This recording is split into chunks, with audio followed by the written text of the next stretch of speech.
पिछले पार्ट की कहानी थोड़ी और आगे बढ़ाते हैं। कैप्टन सबरवाल को लीगली रिप्रेजेंट या पब्लिक में रिप्रेजेंट करने के लिए कोई व्यक्ति नहीं है। उनकी मां चल बसी हैं 2022 में और उनके पिताजी 90 साल से ज्यादा उम्र के हैं। वो क्या केस लड़ेंगे, इसीलिए वो एक सॉफ्ट टारगेट बन चुके हैं। इंटरेस्टिंग बात यह है कि कैप्टन सबरवाल की 2022 की छुट्टी, मेंटल कंडीशन उस साल और उनकी मॉम की डेथ को लेकर के हुए इस पूरे एपिसोड की इतनी बड़ी जलेबी बना दी गई, लेकिन बोइंग की हिस्ट्री के बारे में कोई बात नहीं करता। None of those experts will talk about Boeing की हिस्ट्री। तो बोइंग की हिस्ट्री में जो 3 इंपॉर्टेंट पॉइंट्स हैं जिसके बारे में हम पहले भी बात कर चुके हैं, वो है यूनाइटेड एयरलाइंस की वो फ्लाइट जो नाइजीरिया से उड़ रही थी यूएस की तरफ और जिसके इंजन्स अपने आप एकदम से बंद हो चुके थे। उसके बारे में कोई बात नहीं करेगा। बोइंग के खिलाफ फेडरल एविएशन अथॉरिटी FAA यानी यूएस की गवर्नमेंट में 200 से ज्यादा विसल ब्लोअर्स ने पिछले 1 साल में कंप्लेंट किया है। यानी बोइंग के अपने एम्प्लॉइज ये बोल रहे हैं कि बोइंग में सेफ्टी स्टैंडर्ड्स नाम की चीज नहीं है। 200 बार 200 अलग अलग लोगों ने सरकार को कंप्लेंट किया।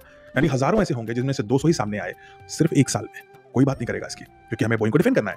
कोई बात नहीं करेगा इस बात की कि जॉन बार्नेट जो सबसे बड़े विसल ब्लोअर थे, उनके एक तरह से चीफ थे जो उनके सेफ्टी स्टैंडर्ड्स का निगरानी रखते थे, उन्होंने खुद एक विसल ब्लोअर बने और उन्होंने खुद कंप्लेंट करी यूएस गवर्नमेंट को, जिसको लेकर के नेटफ्लिक्स में आज भी एक डॉक्यूमेंट्री जिंदा है। और इंटरेस्टिंग बात यह है कि जॉन बार्नेट 2024 में मार्च में गवाही देने से जस्ट पहले मृत पाए गए थे अपनी कार में। कहा गया कि उन्होंने किया था। अभी भी वो केस की इन्वेस्टिगेशन जारी है। और इसी के 2 महीने बाद जोशुआ डीन 45 साल के व्यक्ति थे, वो भी एक विसल ब्लोअर थे बोइंग के, जिन्होंने सेफ्टी को लेकर के कुछ फैक्ट्स उजागर किए थे अमेरिकन गवर्नमेंट को। 2 महीने बाद उनकी भी एक छोटी सी इलनेस के बाद सस्पेक्टफुली मौत हो जाती है। कोई ये बात नहीं करेगा। कोई ये नहीं देखता कि बोइंग की हिस्ट्री कैसी थी। कोई ये नहीं देखता कि बोइंग 737 मैक्स के साथ क्या हुआ। 2 बार क्रैश हुआ, बोइंग डिफेंड करता रहा अंत तक। जब तक कि कुछ और रास्ता नहीं बचा तब तक बोइंग ने ये गलती स्वीकारी नहीं। बोइंग के इतिहास में इन काले दागों को कोई नहीं देखता, क्योंकि सबका एजेंडा ही कुछ और है।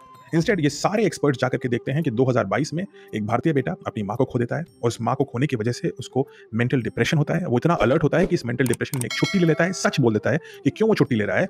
3 साल पहले की घटना को अब वेपनाइज करके आप ये बोल रहे हो कि नहीं इसी कारण से शायद उसने प्लेन उड़ते ही स्विच ऑफ कर दिए और ना सिर्फ खुद की जान ले ली बल्कि 260 लोगों की जान और ले ली। एक innocent Indian middle class youth जो अपने बलबूते पे वहां तक पहुंचा, आप उसको टारगेट बनाते हो, आप उसे लापरवाह बोलते हो पहले, फिर आप बोलते हो ये तो आत्मघाती है, फिर आप बोलते हो ये तो हत्यारा है इतने सारे लोगों का। और वो दिन दूर नहीं जब यही विदेशी मीडिया ये बोलना शुरू कर देगी कि ये तो एक आतंकवादी था। कैप्टन सबरवाल 58 साल के थे। पूरी जिंदगी में उन्होंने सिर्फ एक चीज ही ढंग से अर्न करी और वो थी उनकी रेपुटेशन। उस रेपुटेशन को रक्षा करने के लिए ना वो जीवित हैं और ना उनके 90 साल के पिता उसकी रक्षा भरपूर रूप से कर पाएंगे। लेकिन 140 करोड़ भारतीय उनकी रेपुटेशन की रक्षा करने के लिए तत्पर हैं। आप कैसे कर सकते हैं उनकी रक्षा?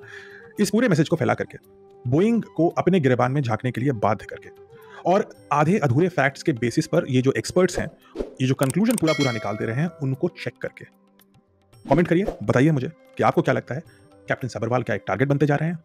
क्या आपको लगता है कि विदेशी मीडिया और एक्सपर्ट्स, भारतीय और विदेशी, मिल करके एकजुट होकर के एक तरह का साजिश रच रहे हैं कि एक भारतीय पायलट को ब्लेम कर दें, जिससे कि जो उनको कॉम्पनसेशन देना पड़ेगा और जो रेप्यूटेशन का लॉस होगा बोइंग को, उसको मिनिमाइज कर सकें? चर्चा करते हैं कमेंट्स में।